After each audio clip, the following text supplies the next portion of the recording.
together, bound by this fire forever. Welcome back. After a lengthy hiatus, much like the gentleman on my hat, we are back on Instigating with Clarkey and Drury. I am Oasis regalia'd out here, and for good reason. We'll touch on that later. We must. But this is a sports show, and in this country right now, the number one thing to talk about are your Toronto Blue Jays. I'm Ryan Drury. I'm pleased to be back here with my good buddy, Chris Clark. That's Clarkey, and we are very pleased. Who else would we have on this show? Fans of the show know that when we want to talk about the Blue Jays or really ball in general, we want to talk to our friend Rob Longley of The Sun. And Rob, the Blue Jays, I know that as we record this, are in the midst of a rubber match battle with the Minnesota Twins. But before we hit record, Christopher Clark asked you a question about, isn't this season just as we predicted the Jays would be terrible? Boy, have they ever exceeded expectations. Yeah, they have in a lot of ways, and I guess the fear, if you're a hardcore Blue Jays fan right now, is the version that we've gotten over the last month. Is that what this team really is? Because this just in their last 28 games, they're 14-14. That's 500 baseball. That's barely competing baseball. That's a team that would be all in to make it into the playoffs, and that's certainly not the team that we saw for the first 4 or 5 months of the season. And, really, they've hit their first crisis point of 2025. And to me, it's going to be fascinating to see what unravels from here, whether they get it together. A lot of guys that are unproven in September and October baseball, or whether it continues to spin out of control a little bit. So where do you pinpoint, Rob, this little downward trend to? Is it strictly bullpen?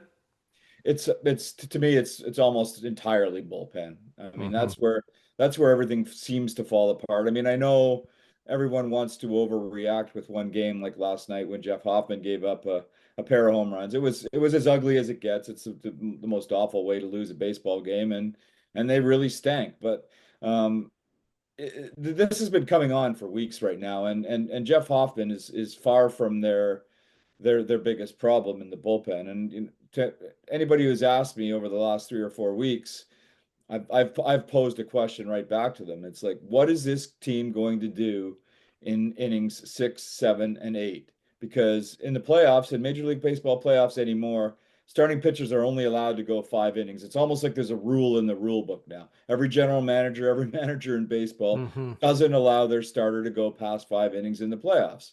So who is this team going to hand the baseball to for innings 6, 7, and 8? I've maintained that Jeff Hoffman is far from their biggest problem.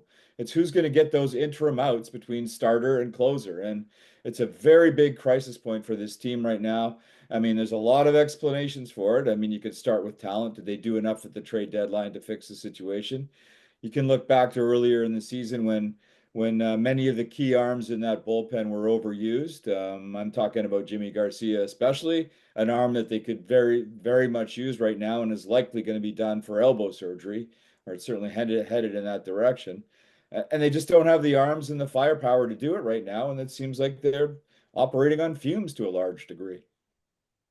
So, and you touched on this, Rob, that begs the question, why didn't they do more at the deadline to add some firepower to a bullpen that everybody already was saying, hey, I don't know that this screams contending bullpen to me? And, you're right. Yes, Hoffman, does he have some issues at times? Yes, he, on the whole, has been a very effective weapon for the Jays outside of some glaring hiccups. And I would agree with you. The rest of the bullpen is a serious problem. And it begs that question, why didn't they do this? And this is consistent of Ross Atkins's trade deadlines with the Blue Jays. They'll make kind of one solid move that you go, that's a pretty good deal. And this year, it looks like that's Shane Bieber, and his first start screamed positivity. But then you look at the other areas where they really needed help, and the bullpen's one of them. And you look at the other contenders, not only in the American League, but in the National League as well. And I would venture to say that the Blue Jays have by far the worst bullpen. I don't even know who among those other contending teams is close. Why didn't they do more? Why didn't they add somebody? Well, I think Ross Atkins would tell you that he thought that he did. He thought that acquiring Sir Anthony Dominguez would be a piece, and I think the Blue Jays really believed that Louis Varland was going to be a guy that was sort of this sleeper trade acquisition that would really be a fixture in that bullpen in leverage situations, and it was to the point where it seemed like many people around the Jays, especially fans, were saying, "Oh, we really hoodwinked the Twins here. How did they let this guy get away with for so little with so much control left? Like it's amazing that you can get a player of this quality anymore at the trade deadline for not that much." Well, this just did. Are the guys running the Twins all rubes? Do you think that maybe they had an idea of what Louis Varland actually was? I mean, he's a guy who does have good stuff. He can throw for velocity and he can do certain things, but he hasn't established himself as a high leverage reliever to any degree of consistency in his career. And here in his first month as a Blue Jay, we're seeing just that. He's had a couple of reasonable outings, and then he's had a couple that have been terrible. So if Ross Atkins thought that addressing the bullpen issues was going to be solved by Sir Anthony Dominguez and Louis Varland, it sounds like perhaps he outsmarted himself. I firmly believe that there's going to be some internal improvements there and they'll be fine. But Well, collaboration will be involved too, Clarkey. true. It's all about the process, Clarkey. Exactly. They'll be fine. Just trust these guys. They're proving us wrong. But with 6 starters, they got to take 2 guys out in the playoffs, right? And they're your 6, 7 inning guys, aren't they? Yes and no. Well, you do have to take 2 stars. It's going to be a 4-man rotation Yeah. tops when it comes to the playoffs for sure. Behind me as we speak here, Thursday night or Wednesday night rather. No, yeah, Wednesday night. It's Wednesday, yep. Yes, it would appear that Eric Lauer is sort of showing what perhaps that he has. He's given up 3 solo home runs and is having some struggles. Now he hasn't pitched in 9 days, so maybe there's a bit of an excuse.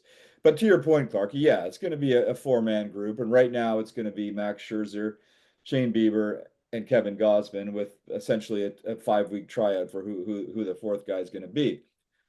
But as you're making those decisions, you have to do what you're suggesting and find out which of those guys best fit, which of those guys who aren't going to be in the rotation best fit in the rotation in the bullpen rather that can give you a bit of leverage.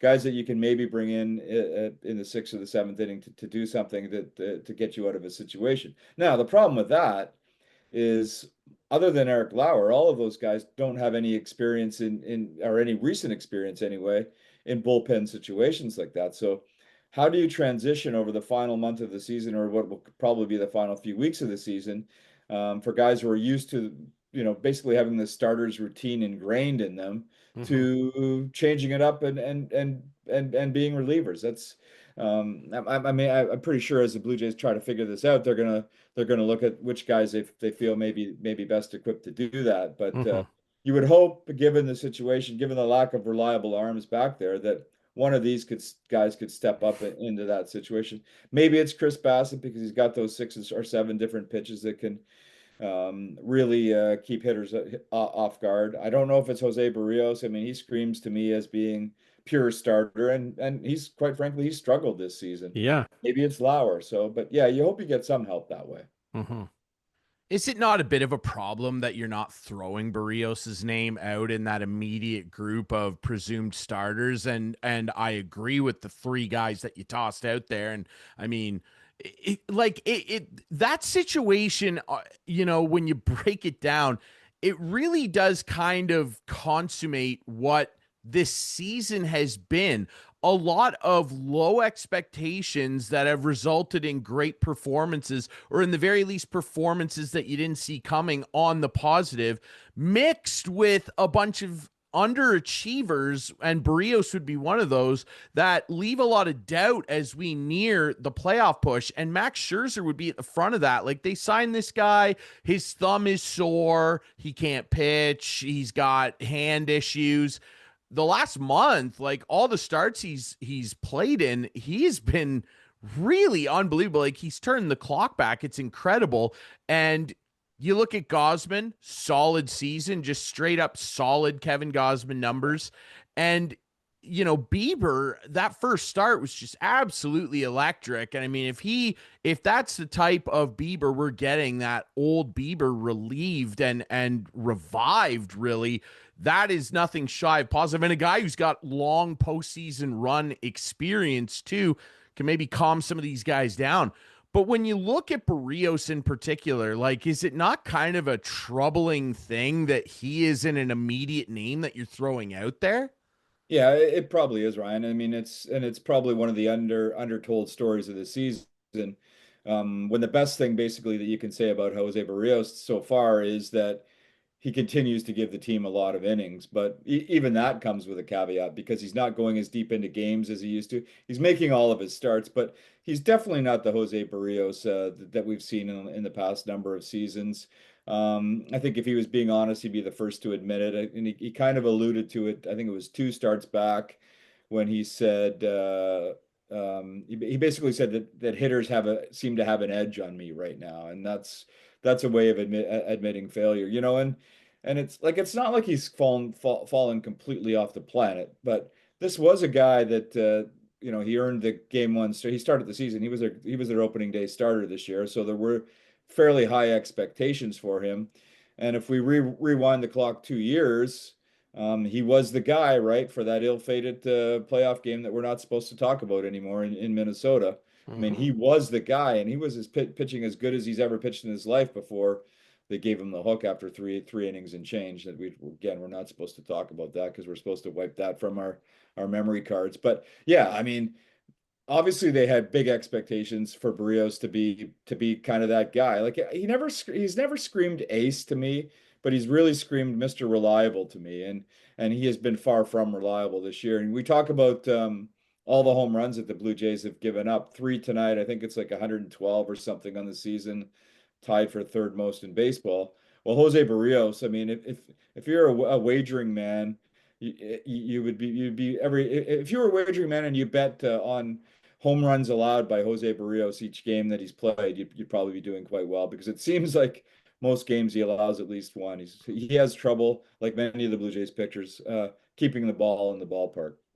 And are they going to live and die with Hoffman as the closer? Is there any other option? They have no There is no choice. other option. Oh, Right. wait a minute. There's another Ryan. They signed Ryan Baracki to a minor league contract just in time. What about Trevor Bauer? Can we sign him right now? No. There is no other option, really. I mean, people thought that maybe Ariel Rodriguez could be, and he's shown some signs, but his velocity is down like to 92 right now. Sir Anthony Dominguez, like he's kind of got closer stuff, but he's way too wild. Like he makes Jeff Hoffman look like the guy who's in control all the time. So no, that's the problem. They don't have anybody. As we talk today, they don't have anybody that they can put in there, and you don't give him a rest because we saw what happened last time he didn't pitch for 7 days. He got blown up against the Dodgers. So I think you just got to keep throwing him out there and hope that he doesn't throw meatballs up the middle of the plate like he did twice last night. That's basically how John Schneider described it up in his post-game press conference. He said, when he was asked what happened, he says, "Well, he left 2 fastballs in the middle of the plate. That's what happens." Yeah. Yeah, it's strange. And yeah, you're right. Like Dominguez, like he's a guy that you look when his pitches are under control. Yeah, he throws 98, sometimes 99. Like he's got that type of velo that you like in closer material, but his control metrics are all over the place. Like you just do not know what you're getting from that guy pitch to pitch.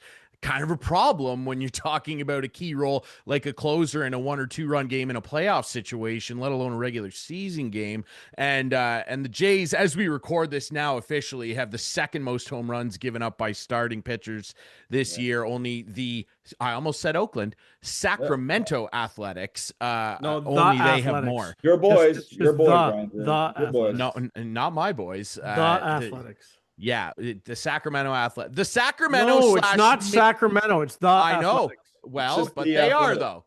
They are though. They're the Sacramento / they're the Athletics going to playing Vegas Sacramento. Athletics. However you want to paint it, there, Mr. Fisher. Whatever you say, brother. Are you paid? Like, or what happened? Like, have you been on the phone with John Fisher all summer? Like, tell that guy to shut up. All right. On that note, though. Because I know what some people are doing out there. They're going, What are you Uh-oh. guys doing? You've been off for a little while. You're coming back. You're talking about a team leading their division, and you're being nothing but negative. I understand. So let's talk about some of the positives here. And a lot of it boils down to another seesaw season from Vladdy Jr., where last year he was the crux of any of the team's success through a majority of the season, cooled off a bit in the fall. This year it's been the opposite. He's leading the league in most batting metrics post All-Star break after a somewhat slow start. Now he's slugging the ball like an absolute fiend. What, if anything, in your opinion, Rob, has, contributed to this extreme turnaround in batting metrics by Vladdy? Sorry, boys, I got to run. I don't do positive, so Okay, well, we negative you want understand. to talk about, we'll do that. But otherwise, I got to run. No, no. Well, why has he turned it around? That's a good question. Like John Schneider all season long would like almost every day would say he's this close. We can feel it coming around, and I guess it's he's such a precision hitter in a lot of ways. It's like the golf swing. You get something a little bit off, and you're hitting the ball all over the place, or you're just missing fairways, or whatever it is, and all of a sudden something clicked with him. He's been able to get the ball in the air a little bit more. I know that. I mean, he has been hitting the ball hard all season, and that's certainly one of the metrics, the hitting metrics that he's led the league in for basically throughout his career. But once he started to hit for a little bit of power and get the auto home run, he seemed to it sort of opened the floodgates for him a little bit. I think that maybe if there was a turning point, it was in Los Angeles when he hit a key home run, and that sparked one of the comebacks there. That was a big moment for him, and he's had a couple other ones. And they're going to need more from him that way, because when you pay that guy all that money, I mean, yes, you pay him to hit more home runs. Yes, you pay him to be a productive hitter in all areas. But what you really pay him for is to be that guy in big moments. And I think there may have been some conversations around the team for Vlad just to sort of persevere, because he was getting a little bit frustrated with how things were going. And once he sort of calmed down and got back on track, it was important, because I think there was, the message has been made clear to him that we are going to need you in September. We're going to need you to be peaking at the end of September and to be the modern day version of one of the greatest hitters of all time. He's got to be the next he's got to be Canada's Mr. October, right? That's what you're paying him the money for. So the signs are encouraging to this point over the last month anyway. And if he can continue to build on that and stay healthy, maybe he will be that key contributor, because they are definitely going to need him if they're going to have any kind of run in the postseason. Yeah, absolutely. And when we look at other key positives here, and I know Clarkey's sighing at this because he's never been a believer. I'm watching the game over Rob's shoulder. Yeah, and I know. They've just made two horrendous errors. Yeah. I don't know what the score is right now. I can't 5-3 Twins now. I'm glad I'm missing this. Yeah, you should. So now I'm Mr. Positivity. Yeah, exactly. But they're throwing the ball. They just made two errors that led to at least one run. I'm not sure. Which, to be fair, on the positive slant again, at the behest of Clarkey, they've not done a lot of this year. And on that note, I want to touch on a guy that's been criticized a lot for errors that he's made in a critical position, that has really bounced back and had a great season at the plate. Yes, his fielding is I don't think it's ever going to be perfect. I do not think this guy will ever win a Gold Glove.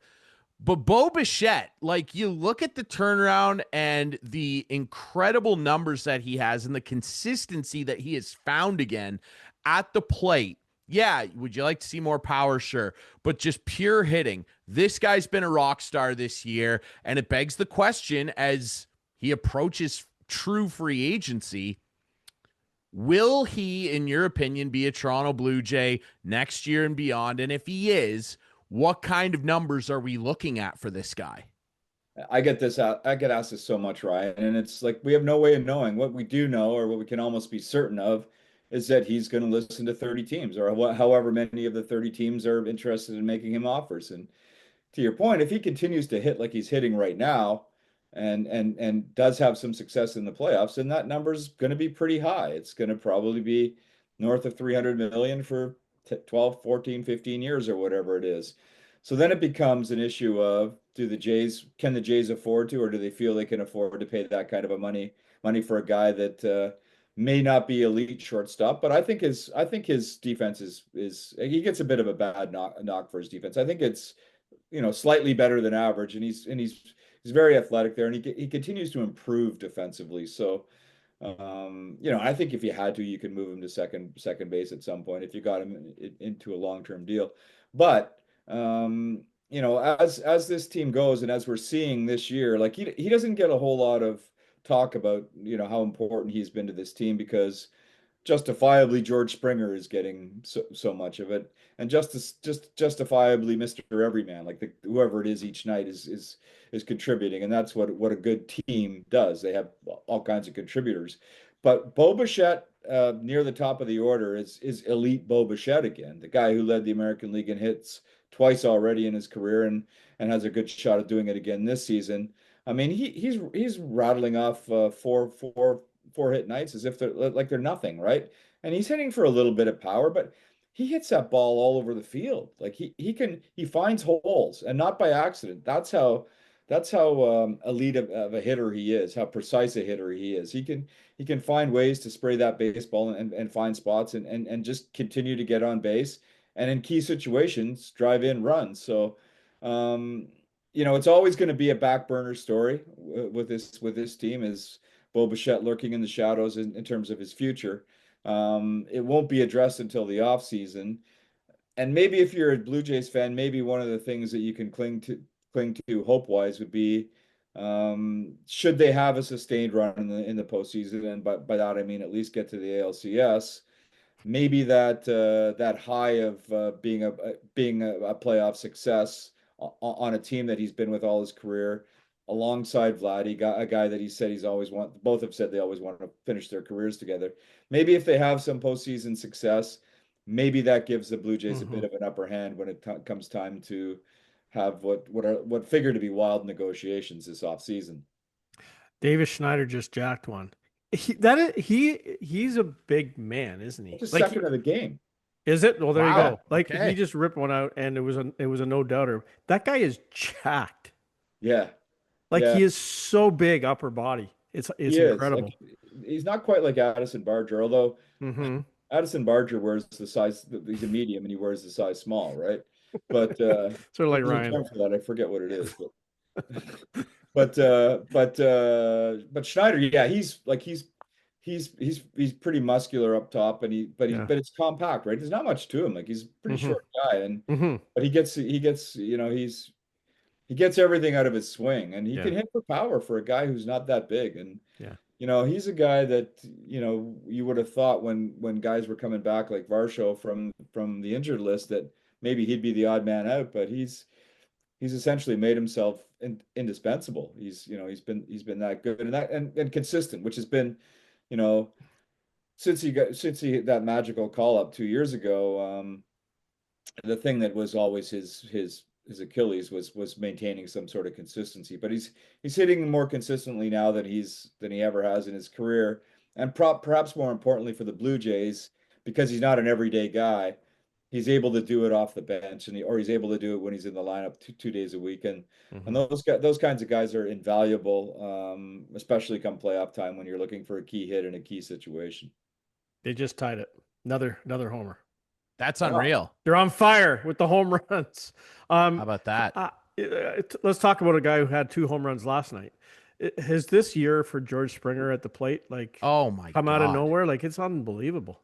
It really has. I mean, like I mean, obviously last year we were all ready to write him off and figured like maybe they wouldn't be DFAing the guy, but how could you make him an everyday player? Yeah. And even in spring training, like he was terrible in spring training. And I've since talked to him and talked to others about spring training, and as the story goes, and I guess we believe it now because the results are backing it up. In spring training, he wasn't really worried. Like he was, we use the jargon all the time, but the process, he was changing things about it in his swing. He was changing things in his approach, and he was working through it in spring training because that was the time to work through it. With the confidence, because he's had success in his career, with the confidence that if he stuck with it, and once those changes took, that he could be back to being a productive hitter. Maybe Mhm. it'd be interesting to see if he really felt, if he was being honest and really felt that he could be an elite hitter again, Mhm. because he's hitting career highs in everything almost. Like he's got 24 home runs. The most he's got with the Blue Jays in his Blue Jays career is 25. Mm. Right? He's back to hitting like he was back in 2017 and 2018 with the Astros when he was, made him such an attractive free agent. So Mhm. no, nobody expected this kind of thing from him. I think that the Blue Jays management and coaching staff were quietly hopeful that he could be a contributor, but that was almost like the ceiling for So 2025. no major internal improvement they were hoping from this. Well, Yeah, maybe yeah, hoping, but they right. didn't expect that They internal didn't. I improvement. wouldn't if they're being honest. There's no way they Yeah, expected no, this. exactly. But a Yeah. guy who's been there or done that suddenly has a little bit of success again. And for the first time in George's career last year, quite frankly, he'd lost confidence. Like he was, Mhm. and that made him lost at the plate. So you bring back some of that confidence to a guy who's been a World Series MVP and won a World Series and was brought here to help this team have playoff success. All of a sudden, you know, he gets puffed up and believes he can do it again. And all of a sudden he becomes a legitimate leader in that clubhouse. It's one thing to be a guy who's had experience and, a voice as a leader, but if you're not having success, if you're not backing it up with your play on the field, then it really doesn't. The voice is kind of muted, and I think George has become a big influence, perhaps more than he has at any point in his Blue Jays career, with that team, with those young players. They look up to him and see the stuff that he's doing, night in and night out. Like he's like I think it was last night. After his 2 home runs, he ended the night batting 301, like on the season, which Mm. is by far I think his career high before that is like 292, which is obviously still pretty good. And yeah, there's still a month of the season to go, but we're pretty deep into it Yeah. for him to be a 300 hitter. That's Yeah. pretty darn impressive considering last year, it felt like he was barely a 200 hitter for much of the season. Is he the team MVP right now? So my boy Steve Simmons wrote a column Oh, yesterday about who is it, and I argued with him sitting beside him in the press box. I said, "Well, there actually is an MVP. Now you can say all you want that it's everybody, and that's what John Schneider's answer was. It's this one night it's this guy, one night it's that guy, but it's been George Springer. mhm. I think for all kinds of reasons. They didn't do enough offensively, acquisition wise, offensively in the offseason, other than Anthony Santander, who of course hasn't been part of the team. So Yeah. they desperately needed a big bat to step up. And they've Mhm. had some from Varsho. They've had some from Barger, obviously. Yeah. But the really, really, really big, impressive bat, the guy who leads the team in home runs with 24, like I said, he's got three more than Vladdy. It's been George Springer. So he is, no, maybe it's a tight race, but he is the MVP. Mhm. Yeah, and then you look at another guy like Varsho, you bring up, incredibly positive story, health issues aside. I mean, I believe he's sitting third in at bats per home run. He hits a home run every 10.4 at bats. I mean, when he's been in the lineup, he is slaughtering baseballs. And then you look at another guy and another bounce back. You talk about Springer, and it's amazing watching him. He's such a fun ball player to watch when he's feeling it. He brings that excitement. He's great in the field still, and he's clearly an inspirational leader. Captain Kirk, Alejandro Kirk, a solid catcher, great defender, reliable hitter, base stealer, Rob. Yeah. I mean, you talk about Kirk and what he's been able to do too. It's just been a cacophony of positive stories. Yeah, there's going to be some road bumps along the road here, but compared to what we were feeling in March, and I feel like us and other people who had a pessimistic view of this team and this roster were right in feeling so. We can only go on what we've seen, and what we saw last year was frankly a disaster. From what we were feeling in March, what we were all dreading in March, to be sitting where we are now, where as we record this, and who knows, they've tied it up here against Minnesota. They could be en route to their 78th win. But as we record this right now, 77 wins. They're 4 games up on the second place Red Sox. They're a game out of being tied for most wins in the American League. The Detroit Tigers have 78 as we record. Overall, and I know we like to come on here and rail on these guys, it really is incredible where we're sitting today, Rob. Yeah, it is. Over under in Vegas before the season for Blue Jays wins was 76 and a half. So you'd be cashing your ticket already, and we're still got a couple days left in August. So certainly that's pretty impressive. We've talked about this is still a team with flaws, but this just in it. Yes. Every team in the American League has flaws. Do And they that's why ever? this team still has a chance to continue, and they've got to fix some stuff up with the bullpen. There's no doubt about that. However, they still have a chance to make some noise in October because of what the American League is right now. But you have to give them a fair bit of credit, because they when you have a 74 win season and there's basically turmoil all around, and you turn it around this quickly, it is pretty impressive. And it's you mentioned Kirk, he's another great story on this team. And I hope that they burned the archives of this show, because we have gone on, the three of us, about how could they let Gabriel Marino go? What's the worst trade? Ross Who? Atkins has to go. How could you put your future in a pudgy little catcher named Alejandro Kirk? And you let Danny Jansen go too. Yeah, I guess maybe Ross Atkins and those guys, they saw something in him. And you talk to anybody around the team, and especially the pitchers, they love him, right? They love the Yeah. way he frames. Obviously, that's one of his calling cards, but they really love the way that he interacts, the way he manages games with them.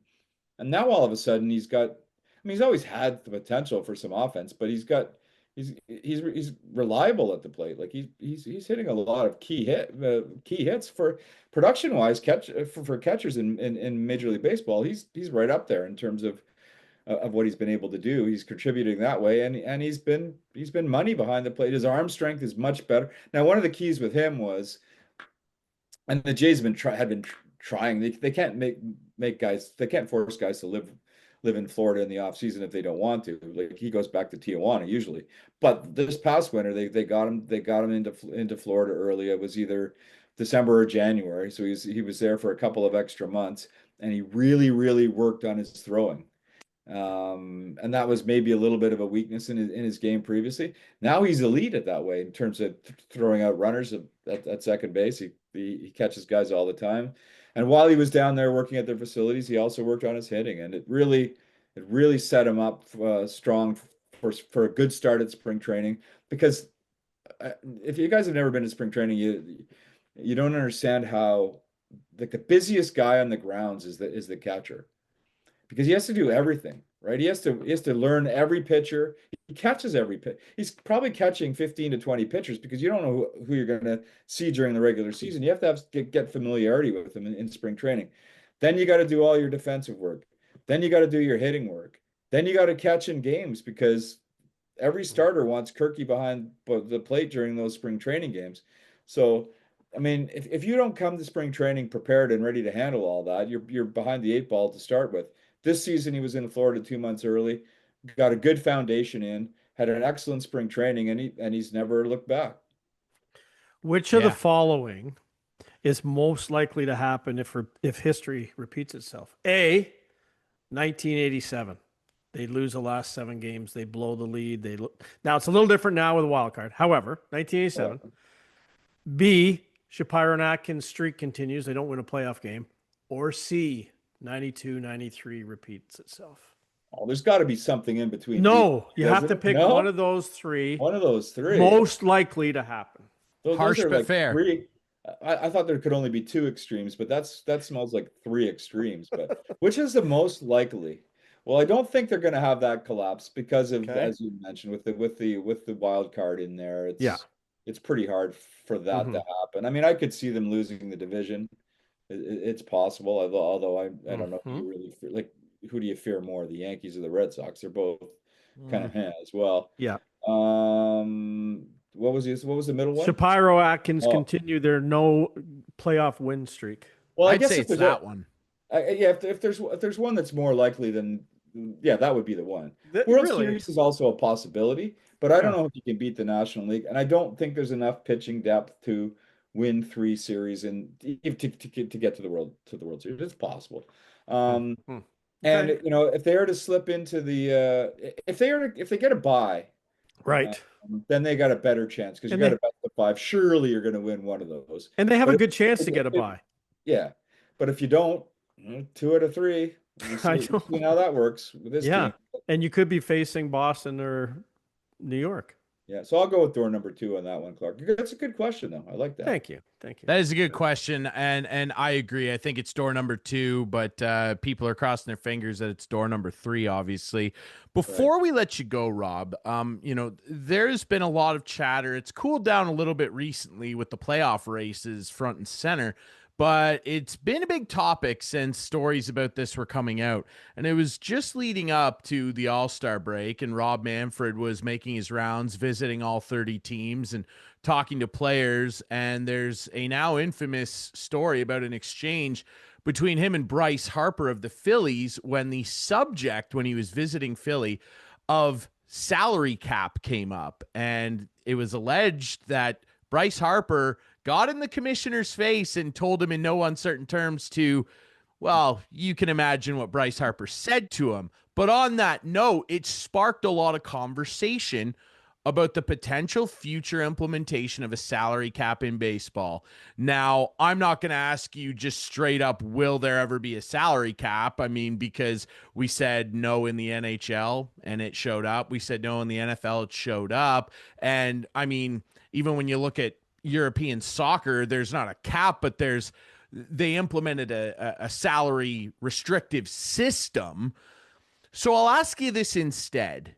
In the next 10 years, what percentage would you put on a salary cap as we know it here in North America being instituted in Major League Baseball? Give me a percentage of the next 10 years that we see one. I could see, I'd go as high as 70%. Yeah? And, yeah. And why do you say that? Well, I think it's just because the way free agency has gone now, like it's just spinning out of control with the money that's been paid the last couple of seasons. Would you say that really it kind of boils down to the billionaires always win? The billionaires always win. Yeah. Right. And the bottomless pit billionaires always win. And it's kind of always been that way in baseball. Like everyone likes to think of George Steinbrenner and the Yankees, but now the Dodgers are the modern day Yankees, and the Yankees are still the Yankees, and Rogers is still is trying to spend with the big boys with the Blue Jays. And you just wonder, like, what's the end game there? How can this continue to go? And then you have the problem of the haves and the have-nots, or the willing to spend and those not willing to spend. I mean, like the Pittsburgh situation is just pathetic. Look, now that's an ownership thing. They've refused to spend for 20 years, and such a great stadium, such a great sports town, and such a crappy just. And you wonder if that's going to be, well, it is bad for baseball. It's bad for the sport for sure, but you wonder what the consequences of that are eventually. Now, the problem, of course, is if they ever get to the point where they can implement some sort of variation of a salary cap, we're probably going to have the longest work stoppage in the history of North American sport, right? Because you might lose a full season to get to that point. So, is that too much? Like, would one side wear down at some point to avoid that happening? Or is Manfred, like, does Manfred have that mandate from ownership to try to make this happen? And if he does, he has to tell every owner in baseball that you may lose a year of revenue, because that's what it's going to take to make it happen, I think. And you don't even want to think about it, because it would be so volatile for a sport that's like the labor relations between the union and MLB has never been very strong. It's like any sport, I guess, but it's like a non-starter for players. We've never had a salary cap. We're not going to have one now. Screw off. And it'll be interesting to see when push comes to shove, if it does, how that unfolds. Yeah, you're certainly right. I mean, NHL fans shuddering, remembering the full work style. They're still the only major sports league to ever lose a full year. And I agree with you, though, if it comes to that. We got to let Rob get, like, the balls are flying. There's 100%. Balls are flying. We got to let him go. Rob Longley, our friend of the Toronto Sun. You follow him.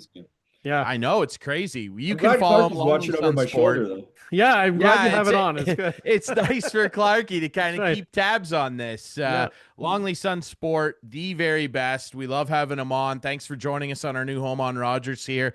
Rob Longley, our friend. Thank you so much, sir. No problem. So unless it's door number one, we'll do a playoff preview. But if they blow the 100%. lead, if they blow the lead and there's no playoffs, then we won't do it. But We'll see you next They're going to make year. the playoffs. yeah, We'll door number see one's not going to next happen. year. No, it's yes, not gonna happen. exactly. No. Rob We'll Longley, talk. ladies and We'll gentlemen. talk again, All Paul. right. Thanks, buddy. We will take a quick break, come back, and Clarkey and I will jump on a couple other big stories that we missed during our hiatus. Maybe we'll have a little chat here. Coming up next on Instigating with Clarkey and Drury. Welcome back. Instigating with Clarkey and Drury, back on the rails on our new home here on Rogers TV. Very pleased to be joining the Rogers family. Yes, here we are. New look, who dis? And speaking of the new look, thank you very much to one Amanda Clark hooking us up again.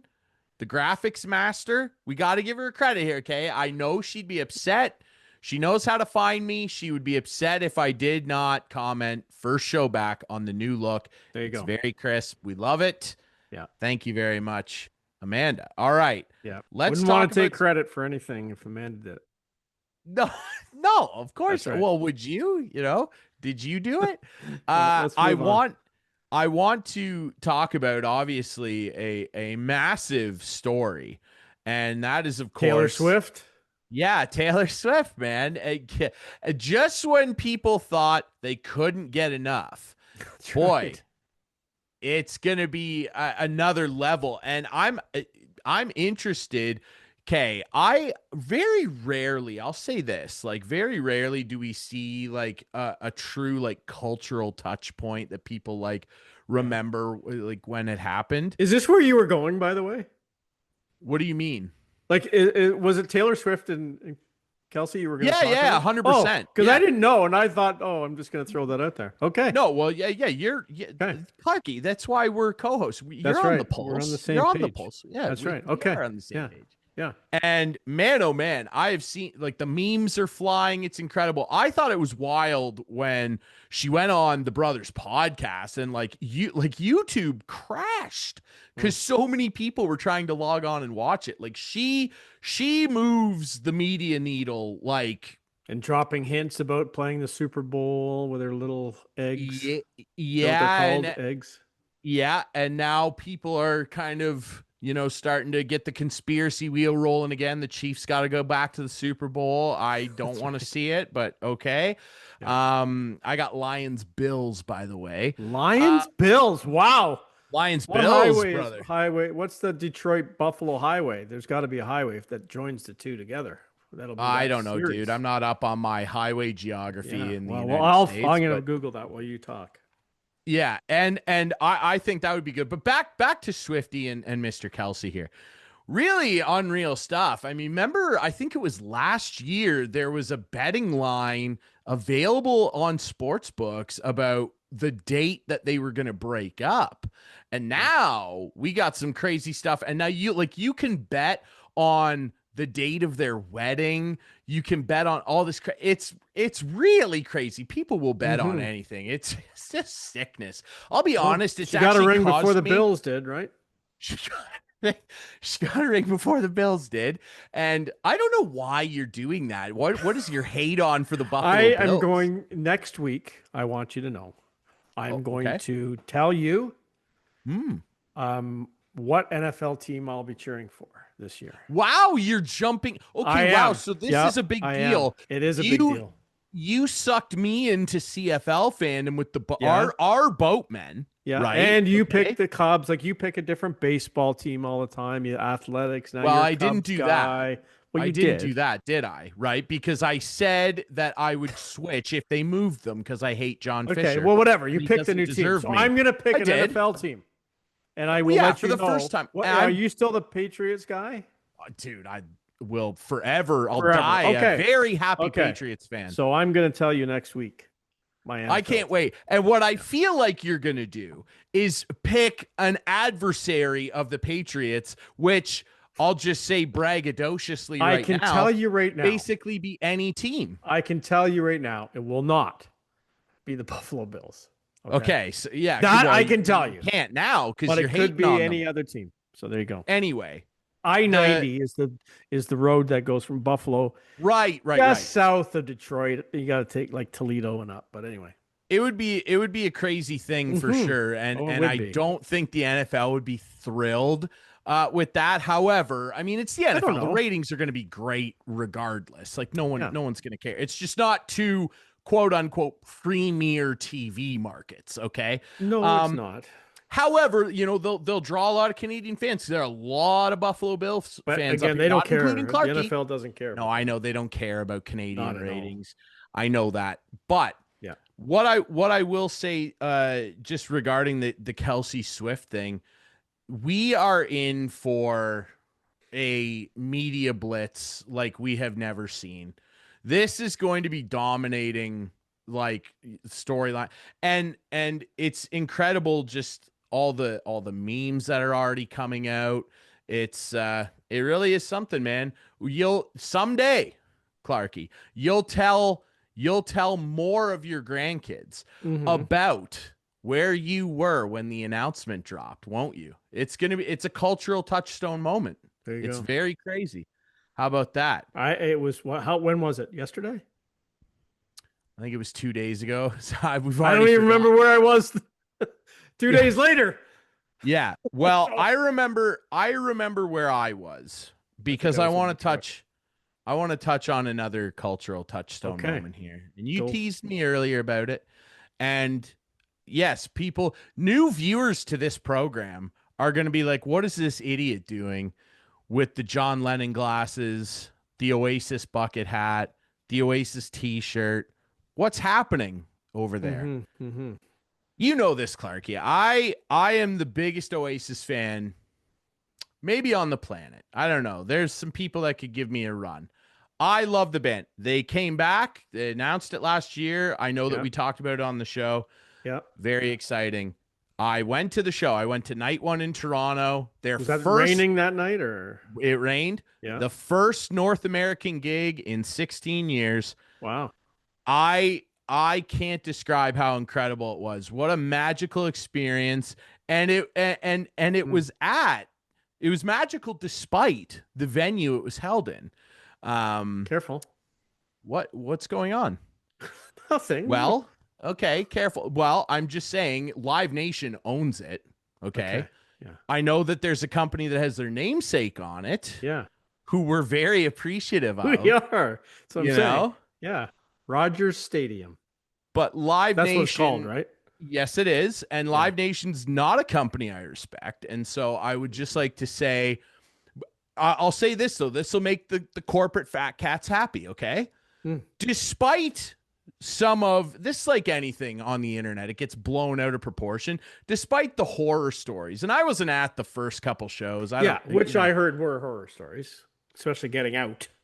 It wasn't as bad as people Okay. made it out to be. But how was getting there and getting back? Now, again, I feel like I'm the wrong person to ask because I was smart with my friends and we rented a party bus organized by our course you guy, did. Jeremy. Okay. Jeremy, thank you. How about Okay. that? Liz and Jeremy organizing it. Okay. And we had no problem because our driver was yeah. very clever. He knew a nice little lot to go to, which was Okay. right next to the gate entrance. And we walked in. Now, it was a walk. How much that you had to cost you? walk. The bus? Yeah. I'd rather not say. It actually wasn't that expensive, to be perfectly honest. But with you. like from Listowel?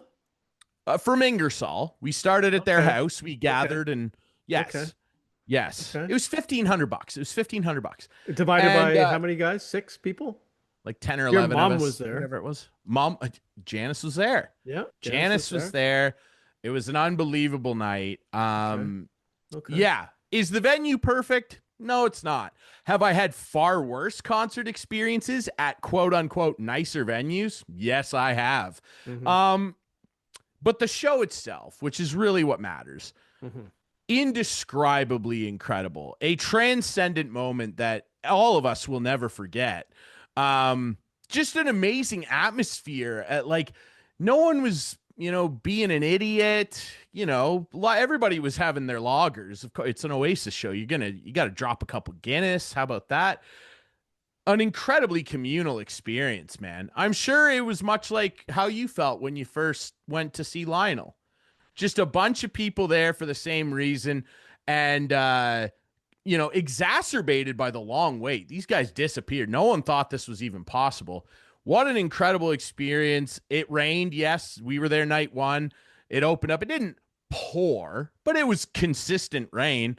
And it was great. It started raining right when they played Live Forever too. It was like a meant to be type thing. And everybody was just soaking wet, enjoying it. It was a great time. Is the venue perfect?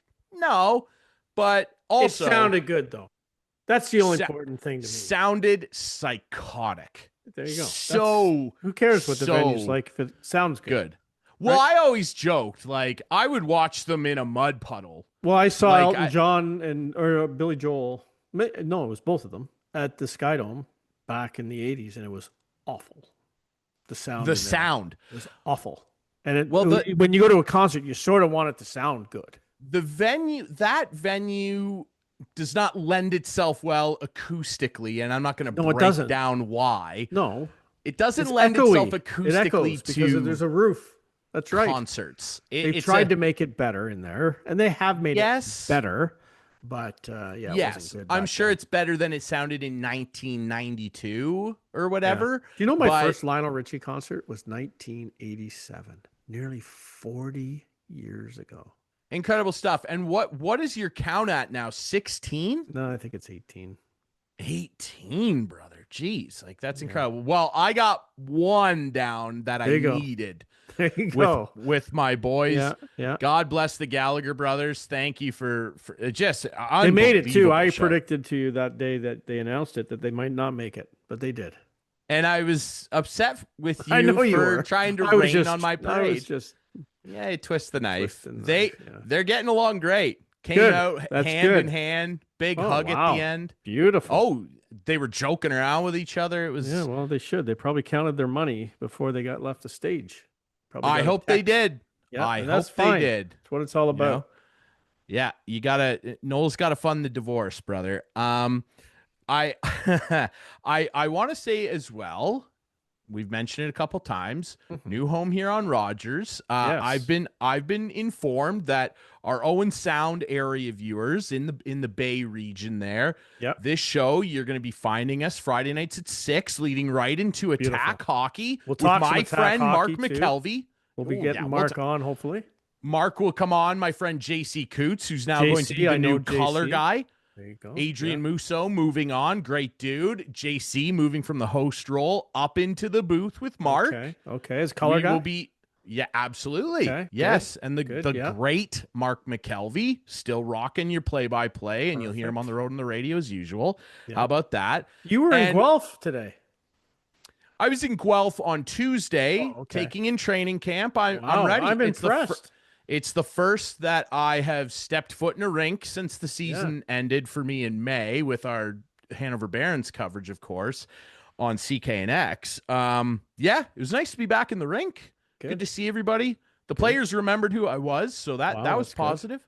Good. Yeah. It's nice to be back in the rink, man. Hockey around the corner here. I can't wait. Now the NHL is talking about moving the season to start in September. When people go back to school, please, training camp should start the day after Labor Day. When everyone goes back to school, why do we have to wait 3 weeks to start training camp? We're ready for hockey. Yeah, October 7th. Which I think NHL. Is actually earlier than last year. Barely. I think last year was October 12th or something, or the 10th. Yeah. Let's move it up, please. Let's move it up. No more hockey in July. Guelph Storm season opener, September 19th. Perfect. Let's go. Perfect. Let's play 3 exhibition games tops and get on with life. 2. Shrink it down to 2. Yeah, I can. We got 84 game season now. Like preseason. No. They gotta get that under control. It'll be fun though. It's exciting. Hockey in the air. Yeah, we're back on the air. New home with Rogers. By the way, we're gonna be aired in the Kitchener market the Yeah. London market. We'll Yeah. get the consistent Knights. times nailed down for you. Hell, hold on just a sec. It's There. my team. It's my team, man. Don't say stuff like that to me. Well, We I'm close just to got back London. on the I live air. close You want to to be like the London. Gallagher? I went to a the Knights Gallagher game last brothers year and stop? with our buddy Yeah, I knew you went. And they had a tremendous season. Bridgie, Scott Bridge. Yes, they had Yeah. a great season. Just He- you're he's gonna where? bug Where's a lot of Bridgie? other OHL fans by saying Bridgie that, is okay? in where is What? he? Fergus? No. No, Where he's is with he? Mount Forest. Mount He's Forest. Mount Forest Patriots. Yeah. My son-in-law, Ryan Duck, Rocking and is rolling. now assistant GM in Mitchell. Yes, the Mitchell Hawks. Hello. Yeah. So Ducky will get them lots back of on track. Junior C talk as well as OHL. Yes, we'll be covering local leagues still. We We'll be will. having on great guests. We'll be having on national guests. It'll be great. CFL season cruising right through our boatman. We'll get Hoagie back on here, Mr. Hogan. Not You never impressed with know. the Boatman. The boatmen have it's trying But times. it's the CFL. Make the It's the playoffs, CFL. and anything can happen. You're absolutely right, brother. And anything can happen on this show, which we appreciate you continuing to watch. There Our we go. returning fans, our new fans. Remember, you can still find this on all your favorite podcast apps, That's right. including Spotify and Apple. How about that? We're still on there. You can still follow us on all our social media. We didn't go anywhere at Instigating Pod. We are back and active, and you'll be able to find this across your Rogers Community Television channels. We're very, very excited. Instigating with Clarkey and Drury is back, and we'll be back next week. Adios. Let's fly